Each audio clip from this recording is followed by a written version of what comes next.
what are the mental health effects of doom scrolling and excessive media consumption? Uh, so to first understand the mental health effects, we need to understand what kind of impact media has on our mental health, Right. right? When we realize the cause, only then we can realize the effect. So media, knowingly or unknowingly, has a lot of influence on our lives, right? Because the way we consume some content, the kind of subtle messages which media gives, whether we realize or not, it does influence our thoughts in many ways. Like, for example, during elections, people might have their own very strong political mindsets, and this just gets more further enhanced when we see these kind of, political jingles that play, or in the recent times, we have this trend of political cartoons being made. So, without even realizing, this kind of particular sentiment gets thrown amongst people's minds that okay, this person is not suitable enough to be a prime ministerial candidate or a chief minister, etc., etc. It was a very subtly done in the whole Rahul Gandhi Pappu thing that has happened, where the media has kind of labeled Rahul Gandhi as a certain personality, and they have very subtly and sometimes very obviously also spread this thought that Rahul Gandhi is not fit enough to be the prime ministerial candidate. So media and its consumption, it does greatly impact our mental health, because we might not realize that what we are watching on media is toxic, right? For example, all these Saas Bahu serials that happen, it's, when you come to think of it, it has a very toxic premise in each and every one of them, right? That the, the villain mother-in-law is always trying to target the poor subdued daughter-in-law or something like that, which, even though it might not happen in our own households, it might, right, that okay, what if my relatives also start behaving with me in a certain way?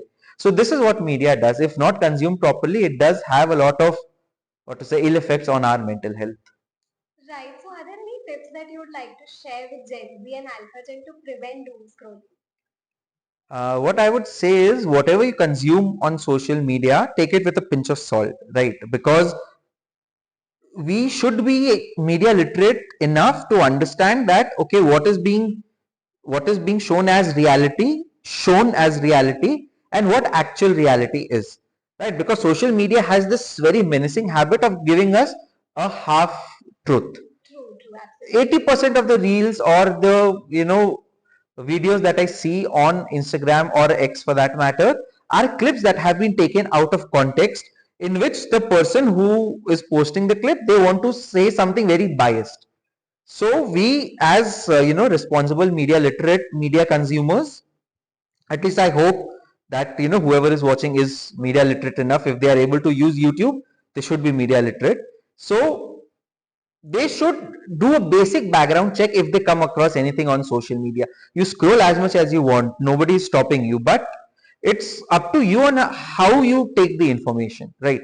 So tomorrow if you see a video clip of someone getting beaten up, then it doesn't take very long to just type on Google that XYZ beaten up in XYZ city, right? And if it's actual news or if it's reliable information, Google will have a lot of links there which will support the video clip, right? Or at least it will have the full clip which will give you better context of whatever you are consuming. So in order to be free of these kind of half truths and full lies, I think it's best to just do a basic background check of whatever we consume on social media. Right. So, how can one cultivate media literacy skills? Is there a process? How can one learn it? Interestingly, media literacy is, even though it might not be named media literacy in our daily lives, but we get to learn about media literacy and media literate practices in our daily lives. So one tip, as I just said, now do a basic background check whenever you read something. That is media literacy in itself, right? You are being aware of what media is showing you. Right. Second is, we need to be very mindful of the kind of influence that media is generating. So tomorrow, if I see a news debate where all four panelists on the debate are just bashing one particular politician, then we should be aware enough to know the fact that okay, every story, if these people are projecting just one side of the story, there is bound to be another side to it, right? So as, or not as, in order to inculcate media literacy skills, we should be mindful enough to just go and check whether the other side, not whether, what the other side has to offer. Because a basic tenet of journalism, as you might also know, that we need to know both sides of the story and write about it in a balanced manner, right? So similarly, if we are aspiring to be media literate individuals, we need to find both sides of the story. We need to find a balance, because otherwise it will just be a pure biased opinion and nothing else. So these two practices I would rate very highly in order to become media literate. Right. Okay. So how does mindful media consumption enhance emotional intelligence and empathy? Okay. So, from what I gathered, mindful media consumption is when you are very aware of what kind of content you are Right. consuming through new media. By new media, I mean internet and digital media. One way to ensure that your mind doesn't get messed up is you search for your right keywords, right? Because if you know that, let's say, what example can I give? Let's say you know that a video of Pooja Dhinchak might trigger you because you might not like her way of singing. So just don't type cringe songs in the first place in your search list. One very easy way is you steer clear of anything which you might think might be disturbing to you, right? Because our media consumption is our own hands, right? What I search on social media, I cannot put the blame on anyone else. I see a lot of people these days saying that social media is ruining my mental health, but my argument to them is, aren't you the one using it? They are not coming and giving you their products. You are actively going on Instagram, you are actively going on Twitter, right? I'm not victim shaming or being condescending in any way. People need to realize that social media is what you make out of it. Why are our parents so happy with WhatsApp, and some of them are on Instagram also and YouTube? Because they are very conscious to curate their content carefully. They will only type cooking videos. My mother, for example, does a lot of that. She'll only type cooking videos when she wants to go to YouTube, so she gets all these kind of suggested recommendations, which keeps her mental sanity in place, right? So the key to using social media efficiently is curating our searches, because as we know, it's a huge domain, right? And one content leads to another content, leads to another content, and you don't know where you get wrapped up in all of that. Yes. So in order to like maintain our mental peace, people might think it's a very trivial thing using social media, but no, it is very, very important that we use it carefully. Because as I said in the beginning also, we use a lot of media, but most often than not, we are not aware of the effects it can have on us, right? So curating a search is the basic mantra to keeping your mental sanity on Instagram and X at least. Absolutely. Are there any examples of media platforms or content that are intentionally designed to reduce stress and improve mental well-being? Okay, so I have seen this trend for a couple of years now. These kind of eating ASMR videos, you must be aware of it, right? So those kind of noises, studies have shown that those noises that happen on the video, they are very relaxing to a lot of the consumers. Now, in the last 1 year, I've seen a lot of YouTube ASMR channels coming up, which sorry, which not only do food ASMR, they do a lot of audio ASMR where they'll use a lot of uh, instruments, a lot of daily use objects, and create certain to the ears. Right. So this is one way which media content has evolved in order to give some what to say peaceful thoughts to media consumers.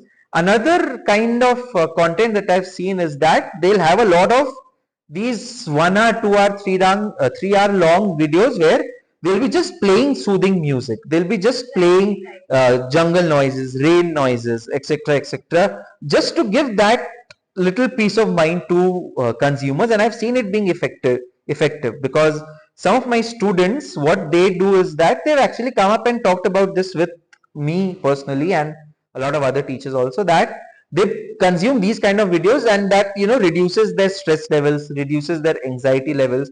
So I think ASMR and these kind of soothing videos, these two are the very what to say newer forms of relaxation.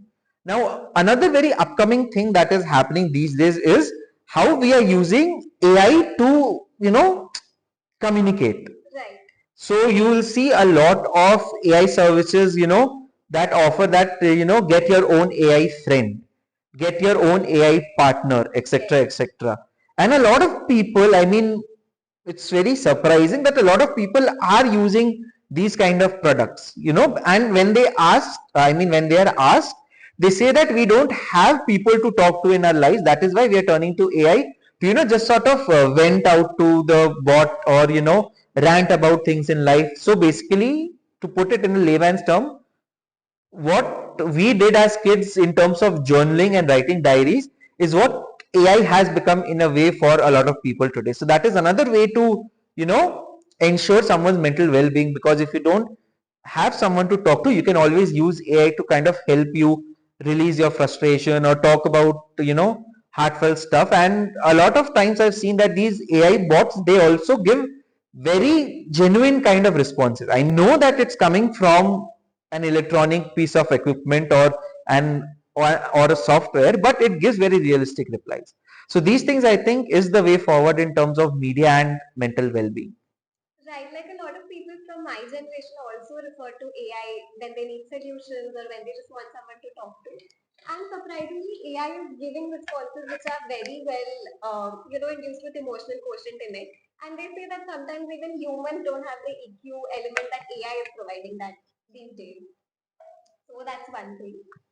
How can individuals, use social media detox as one thing to again prevent ill effects of mental health? Do you think Mm. that's helpful or it doesn't work for a lot of people? I have seen a lot of my friends who go into social media detoxing, and they say that, okay, I won't touch Instagram. It might be useful for them because social media can get a lot, right? It puts too many things on our plate, which is already half full with our own Right. personal problems, right? So if an average social media scrolling session will have these kind of elements, some of your friends getting married, putting pressure on Right. your personal life, some city being bombed, which again tugs at your emotional quotient because it's obviously a very sad thing that is happening. Some cases of people getting harassed, someone going to Goa, which will again give you FOMO. So, combined with your own personal problems, if you put these four things also in your minds, it's obvious that you won't have a very good state of mind at that point of time, right? Because it will be too much for you to take in. We as human beings, we can take a lot of information in, but there is only a limit, right? So I've seen detoxing helping a lot of people. Like, you won't touch social media for like a week. Just that just gives your mind that much amount of time to, clear your thoughts. Because again, too much of screen time also can mess up your mind in terms of, you'll start getting a bit disillusioned. Prolonged media consumption has, as I said before, also it does have a great impact on our minds also. So we can get biased, we can get influenced, we can start seeing the world through a certain lens which might not be very true, right? So keeping away from social media is good. Detoxing is an extreme step where you delete everything on your social media and not partake in any kind of social media. I would say limiting your screen time also would be a good option. That nowadays all the smartphones have these features where Right. they have these digital well-being locks and all of that, which will restrict your social media usage. So that is a very good way to keep in check your social media uses. Keep a watch on your screen time. Keep a limit on the amount of time you will scroll through Instagram, or you'll scroll through X, you'll scroll through YouTube. Keep a tab on this, and I guess we should be good. Makes sense. But again, the people who do social media detox, it's for a very temporary period of time, and then if they resume back, isn't it the same cycle that It again takes place? It is because we as human beings, again, as I said, this concept of FOMO is very greatly installed in us. Right. This is also social media's gift to us, Right. right? Because earlier this concept wasn't there, right? Back in the 90s, early 2000s, when social media had no presence whatsoever. I am from that generation, so I've literally seen social media grow, right? So back then we did not have this concept of FOMO or anything like that, because we only got to know about a person's trip after they had come back. Right, so I would be sitting in school every day wondering, where my classmate is. I don't see him, etc., etc. Suddenly, one fine day, he'll come and I'll ask that, where were you? And he would be like, oh, I had gone here, I did that. So instead of feeling bad or feeling jealous as we usually do in FOMO, I felt happy for that person. That, oh, wow, you went there. What all did you do, etc., etc. But social media has ruined this for us. So, this concept of FOMO has kind of disillusioned us in a huge manner. So, yeah. Right, and sometimes we end up doing things just to fit in or just to feel that even if it's like not the actual need of the hour. Exactly. These trends that come out on social media, I mean, a lot of people just do it because their favorite celebrity has done it, Right. right? And again, the uses and gratification theory does say that we use media to fulfill our own Instant gratifications and needs, instant gratification, yes, but that doesn't mean that we should blindly become sheep, right? Absolutely. That's what Marshall McLuhan had said in the 1970s, that media will eventually become an extension of the human body. So now if I take your phone for even a couple of hours, you'll start getting restless, right? As if you're missing a limb or something like that. That is what was prophesied long back, 40, 50 years ago in the 70s, which is very true today. We see it in our daily lives, right? But that's also because our whole life revolves around our phone. Now, everything like for us, for our generation, from education to work to being connected with like our friends and family is through phone. Exactly. So it also becomes like a instrument for safety. So this phone, I would say safety, because more than the good points of having a walking talking media outlet with you, the cons outnumber the pros by a huge margin. True, true. Right? Your phone is a very easy medium for you to being tracked, both physically and on your digital footprint as well. Right. Right? So people need to realize that we are the ones who have created media, right? So we should be the ones using media to the full potential and not the other way around, where the media is using us. That is, again, I forgot to mention it that time, that is again a very key step towards being media literate, that we should control the media rather than media controlling us.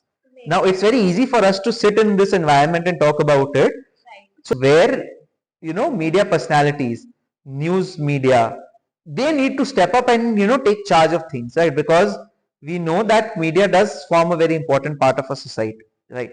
So that is where these organizations should be more aware, be more mindful, and take more ownership of the fact that, okay, what we are putting out has the potential to be very destructive towards the society. So that is just how the media landscape is today. Absolutely. So they have the whole power and authority to influence masses with the kind of content they put out there. Is there a difference in how traditional media like TV, newspapers versus digital media impact mental health? Oh yes, definitely. When it was print media, the print newspaper always comes a day later, right? Right. So our anxiety levels were very low when it was just the era of newspapers. This is my grandfather's era, right? Because television has been around in India since the 50s. My grandfather had obviously grown up before that, so he used to say that they were completely blissful about whatever is happening until the newspaper came the next day, right? Because obviously there was no television, there was no social media. Even in television, what happens is that news, I mean, now we have 24/7 channels, but again, we have an option of changing the channel whenever we want to, right? We have the option of turning the page of the newspaper if we don't want to consume that.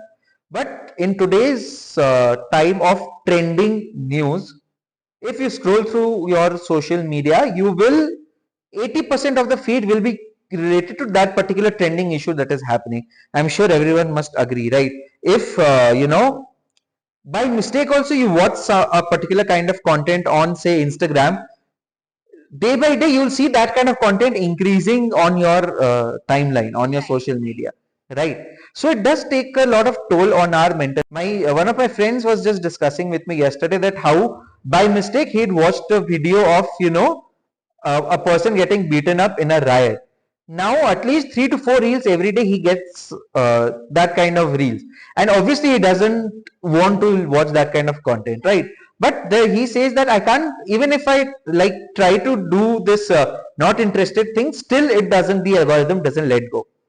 So this social media algorithms that we have in place today, companies like Meta, who now controls a large chunk of our social media, right? Meta controls Facebook, Meta controls WhatsApp, Meta controls Instagram. These three big players of the social media industry, one company has. So if you put it on Instagram that you're not interested in this kind of content, it will switch to YouTube. If you put it on YouTube, it will again switch back to Instagram because they have infinite control over us. If we think that we are not being watched or not being monitored, it is very naive of us to think. So let me put it across to the public, whoever is watching this. People might not talk about media effects a lot. They might not be very blunt, but since I have studied media psychology, media effects in a very deep manner, I know what kind of repercussions media has, right? So we are being watched each and every second. Sometimes we realize it, like how I'm talking to you about biryani, for example. Instantly my ads will switch to biryanis. I searched for, let's say, trip to Goa. Instantly my Instagram advertisements will come, stay here in Goa, stay there in Goa, 5 days 4 nights trip to Goa, etc, etc, right? So all of this, the more we start thinking about it, the more we'll realize that it is screwing with our mental health a lot. Right, because in times of the legacy media, by legacy media I mean print and television, we did not have this we did not have this media anxiety.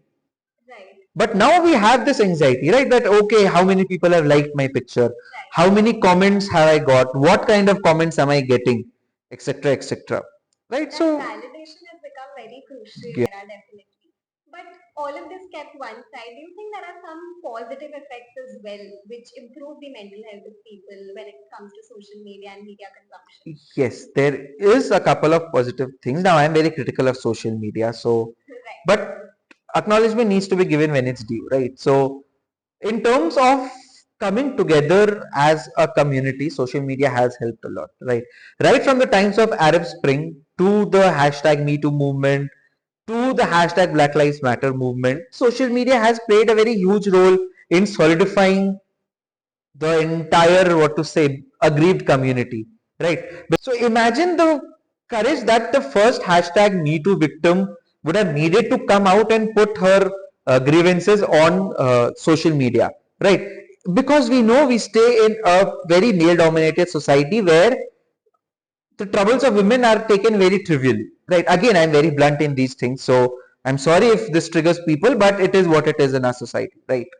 So, but imagine the level of comfort she must have felt when she found a lot of people supporting her on social media, right? So, even though it takes a lot of courage to come up and stand up for yourself on social media, more often than obviously the trolls and the bullying is there, but for every 10 bullies that you get on social media, there will be 300 people to support you also.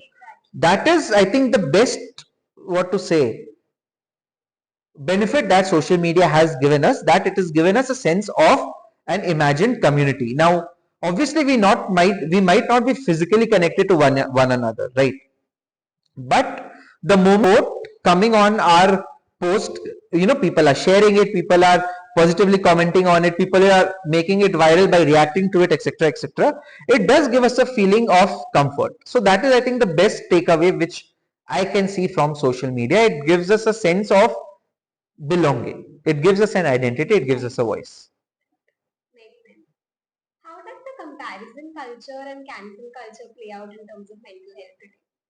Okay, it's very unfortunate that this kind of comparison and cancel culture has happened, because in the earlier society, what we used to see, or at least what I have seen, is just 20 years back ago, that this element of making fun of others was always there, but it was limited. So if two friends are sitting and they see someone whom they find funny, quote unquote funny, they would just point at them and make a joke amongst them. That would be the end of it. But with the advent of social media and the kind of nature of social media, where content can spread like wildfire, this kind of trolling and abusing and cancel culture has become very, very dominant. Now, cancel culture in certain cases is fine, where you see someone behaving inappropriately on social media, you call them out, you share their videos, you put a stop to that kind of behavior. That is fine, that is justified. But just because a person doesn't align to your thinking of what, say, masculinity should be, or to your thinking of what kind of music a person listens to. That doesn't give us the right on social media to call them out, to make fun of them, or to say that you are not relevant or you are cancelled. Right. So that is again a very big what to say problem of social media that I identify, that it has amplified support, that is fine. It has also amplified trolling. It has also amplified this kind of innate meanness that we, this kind of outlet that we have got through social media, where we can openly put out our meanness without any repercussions, is what is harmful for the society at large, because we do not realize it when we are bullying someone, because we can't put ourselves in their shoes. But the moment someone is cancelled for some wrong reason, try thinking about them from your perspective. How would you feel if someone did that to you? Right. So that is, I think, the biggest disadvantage of social media, the whole cancel culture, and the way it affects. A lot of people have died by suicide because of social media trolling. Right. A lot of people whose sexualities have been questioned, whose life choices have been questioned, whose preferences have been questioned, language preferences, religious preferences, societal preferences, these have been questioned and cancelled on social media, which has led to a lot of unfortunate events happen. So it is a very sad state of society in terms of cancel culture today. Absolutely. So one last question. What would be the one piece of advice that you would like to give to Gen Z and Alpha Gen to navigate through their mental health with this constant exposure to news in some way or the other? Yes. So again, this might sound very controversial, and I'm not attacking any particular generation. I'm just saying that post COVID, there has been a shift in the mindset of people. Right. And the majority of these people come from the Gen Alpha and Gen Z, timelines, if I can call them that. We need to be very careful and realize that we should not believe in everything media tells us. People have got brains for a reason. We have got the capacity and the ability to think logically for a reason, right? So we should apply that logic in our media consumption also, and not just blindly believe in whatever is being said. Have your critical thinking skills in place. We all are very functional human beings. We are all coming from a background where we have been exposed to a lot of different types of media content. So take advantage of your privilege, right? I mean, we are privileged, but at least we should not misuse it. We should use it in a constructive manner, right? Any credible sources of media that you would like to recommend to the younger generations to consume their news from? A lot of freelance journalists have come up with their own portals, right? On Twitter or on X, on Instagram. Faye D'Souza is doing a very good job